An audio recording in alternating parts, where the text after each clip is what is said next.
say puppy? Play.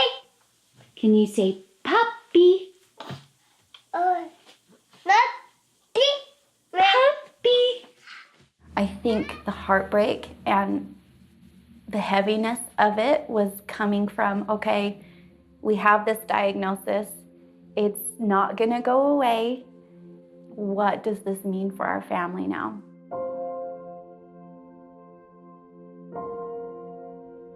Can you tell me what your shirt says?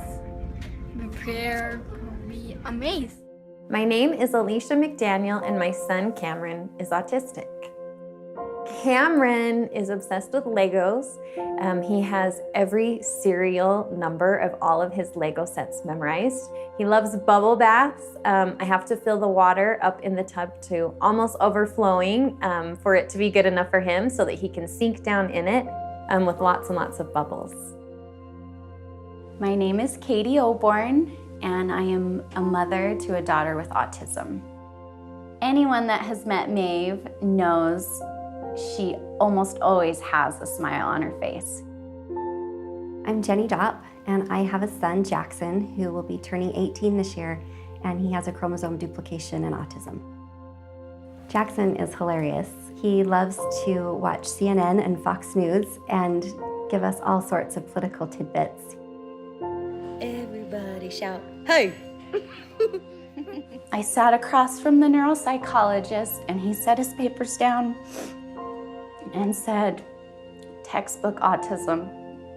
I had that instinct all along, but hearing those words coming from a professional, putting it in ink, writing it across the paper, I couldn't be brave. I went through periods of anger. I went through periods of self-pity. Why me? Why us? I'm not strong enough for this. The hardest days for me are when we experience setbacks with Cameron's progress. The hardest days for me are when people in our community don't understand him and therefore treat him like he's different by avoiding him. Jackson's 17, he's awesome, but there's still moments of grief. They happen when you see kids getting invited to birthday parties, and Jackson's never invited. That's where it's hard for parents. When you see your child hurting and you know that there's not a lot you can do to change it, it's hard.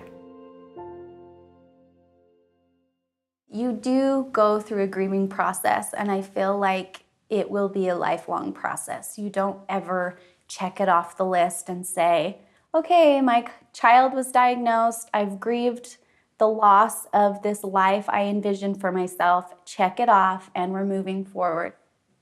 But the one blessing that I felt almost immediately after she was diagnosed was I finally felt like we had direction for her.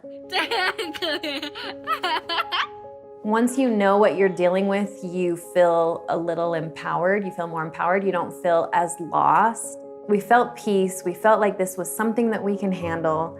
Now that we have a diagnosis, we can formulate an action plan. And so really, we've got nowhere else to go but up. Things will just get better. I think you become at peace with what your life is, but I don't know if it's ever easy. I think there's been moments and milestones, and we've learned to celebrate everyone. When we have a family outing and there's not a meltdown in the car, that's an awesome day. And we all just look around and think, we made it through. That was really fun. You'll have experiences where it'll be really hard and something challenging will happen, and you have to re-accept that this is my life and this is my new normal, but it's gonna be okay. Autism to me now means empathy for others. It means acceptance of others. It means lots of tears, lots of heartache. The word autism means to me hard, challenging, rigid, It's beautiful, it's confusing, it's difficult, it's incredible, it's quirky and funny, it's painful. It can also mean positive things like having your family learn to be patient and growing as a family and learning to accommodate.